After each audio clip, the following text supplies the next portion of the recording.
morning students. Today we are continuing with the life cycle of lycopodium, in which we have to study about the divisions in the zygote.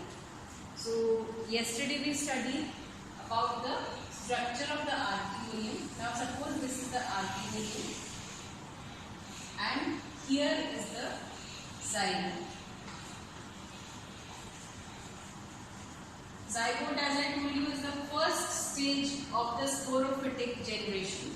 It is diploid. It is formed by the fusion of the one antherozoid with the egg cell, and it remains within the archegonium. Now inside the archegonium, the zygote will divide, and the first division of the zygote is transverse.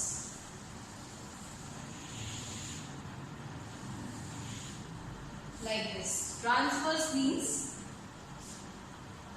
that it is the first division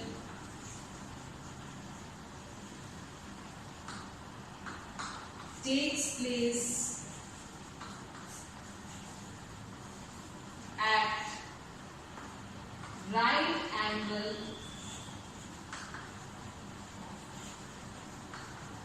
to the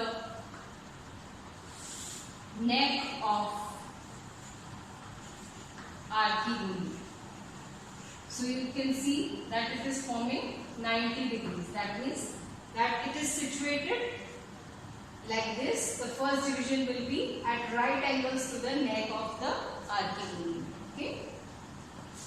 So the first division is transverse.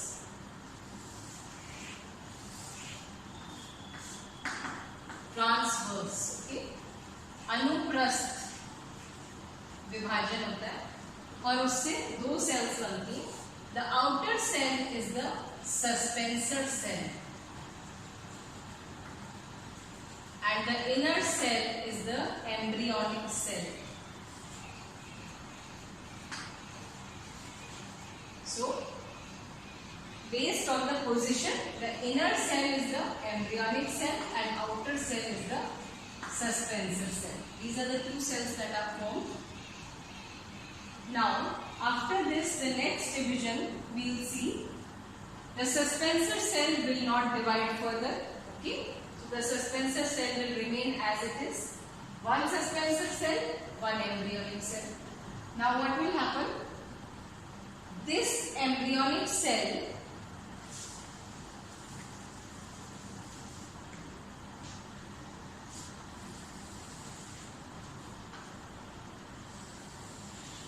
suspensor cell will remain as it is, and the embryonic cell will divide into two cells and then into four cells. What will happen? This inner embryonic cell will have one division first, like this. We are not talking about the suspensor cell which is still here, and another cell. So two divisions at right angles to each other. So it's forming four cells. Four cells will be formed in the inner embryonic cell. 1, 2, 3 and 4. And this is still the suspensor cell as it is. And this was the embryonic cell which divides into four cells. After this, this embryonic cell will undergo another transverse division. One transverse division. So what will happen? 1, 2, 3, 4 are already there, and 5, 6, 7 and 8, they are below this. So two tiers of 4 cells each. The embryonic cell will ultimately, one embryonic cell will ultimately form two tiers of 4 cells each. That is, it is equal to 8 cells. So one suspensor cell and 8 embryonic cells. Now, what is the result? Outer suspensor cell, which is 1, and inner embryonic, or we can say pro-embryonic cells, which are 8 in number. Okay, so this is the ultimate result of the division of the zygote. Now the suspensor cell will be elongated, and it will, in many species, the suspensor cell pushes the embryonic or pro-embryonic cells further towards the base of the archegonium, and these two tiers of embryonic cells which are formed, now you can see, I'll just show you like this, they are superimposed over each other. 1, 2, 3, 4, 5, 6, 7 and 8. They are superimposed over each other. So 1, 2, 3, 4, the upper tier, the outer tier of the cells. Here outside is the suspensor cell.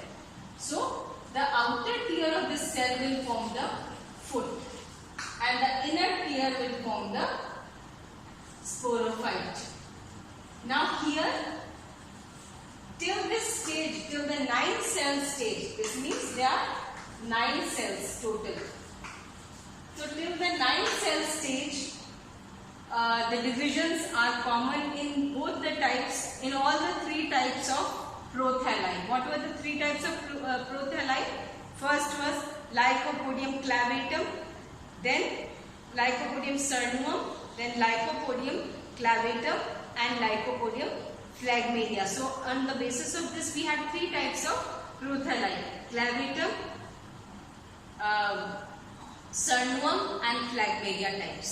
So in the sternum and clavatum and phlegmaria, what we saw that in sternum the prothallus was subterranean, and in clavatum and phlegmaria they were aerial and photosynthetic. So here now we will differentiate between the subterranean and aerial and photosynthetic prothalli. So I will tell you how it goes.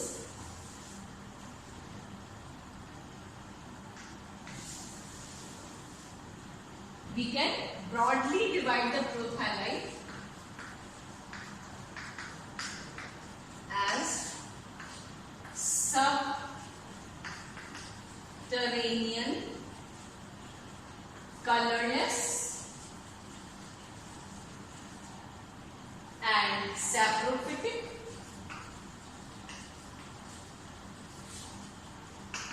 and aerial, green and photosynthetic.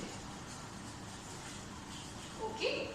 So till the 9 cell stage, both have a common structure.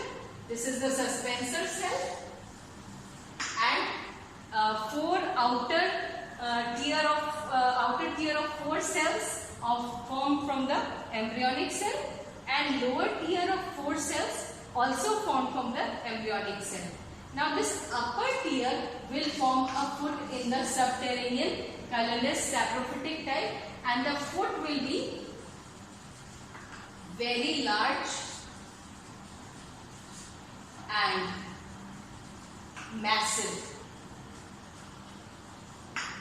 It will help in absorbing the food products, the nutrients, until the sporophyte becomes independent. So the foot is very large and massive here. And the last tier, the innermost tier of 4 cells will form stem and leaves of sporophyte. So these are the points to be remembered, that in subterranean, colorless, saprophytic type of prothalli, the foot will be very large and massive, and the stem and leaves will be formed by the innermost lower tier of 4 cells of the proembryonic cells. Okay. Now this is seen in Lycopodium clavatum, in Lycopodium complantum, and Lycopodium phlegmaria. this type of division of the embryonic cells. Now, the different process which we find in aerial green photosynthetic prothallite is that the foot which is formed by the outer tier of 4 cells is very small. First thing. Secondly, the inner tier of 4 cells which forms the stem and leaves in the subterranean type, here it does not form the stem and leaves. Instead, it forms a bulbous parenchymatous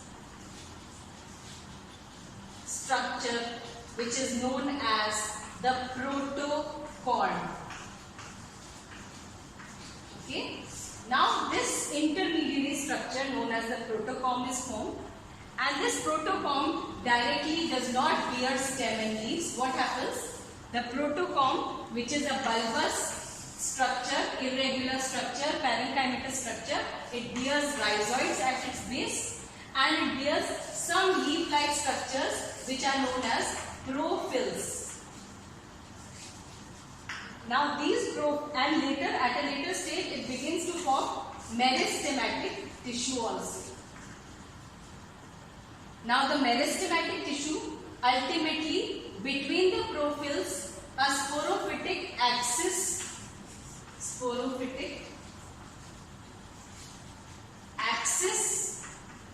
arises, and this bears the vascular tissue, and further it bears the stem and the leaves, and roots are formed from the base of this sporophytic axis. So this ultimately gives rise to the sporophytic plants. So this is seen in Lycopodium cernum, Lycopodium inundatum. Okay. So with this we come to the end of the divisions of the zygote and formation of the sporophytic plant, and we'll discuss the outline life cycle in the next class. Thank you.